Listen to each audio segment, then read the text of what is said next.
રામ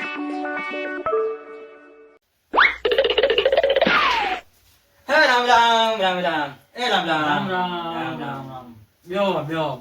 એ આ બેઠા લ્યો કેમનું છે? છે તો અત્યારનું સારું છે.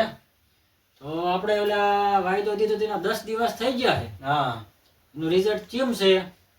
એક માંગુ તો આવ્યું છે હા. પણ આપણે તો માંડા માણા અને આપણે તો કીધું તું કે આંડા છે એટલે આપણે પાનવાનું તો હોય ને હા. ઘરે પાનવું તો ન હોય. બરાબર ને. પણ ડો ઘરે ઘણું આવ્યું છે. એમાં તો હજુ આપણે હજુ 10 દી ગયા ને 2 દી બાકી છે. હા બે દી બાકી છે. તો હજુ વાટ જોવાય ને નહીં. જો ને મતલબ મેં ના પાડવી જોઈશે ને મારે તો હા. વીધી પછી જો થાય તો જોઈ છે. હા. બરાબર કાંઈ વાંધો નહીં. આ જો માંગુ તો જો બગડ્યું તો છે. ના આપણે સુધારી દેવાનું. આપણે પોલીસ કેસ થાય હો. ના આપણે સુધારવું છે. ભુવાનું કહું ને. હા એ તો તમારે ભુવાને તમારે સમજવાનું અરે ભુવાન વાત કહી દઉં. છે ને આપણે પોલીસ કેસ થાય. ના એવું નહીં કરવાનું. વાંધો ને તમે તમારે હું હવે નીકળું છું. હા તે કોઈ વાંધો નહીં. જય ગાંઠાન ધરમ. હા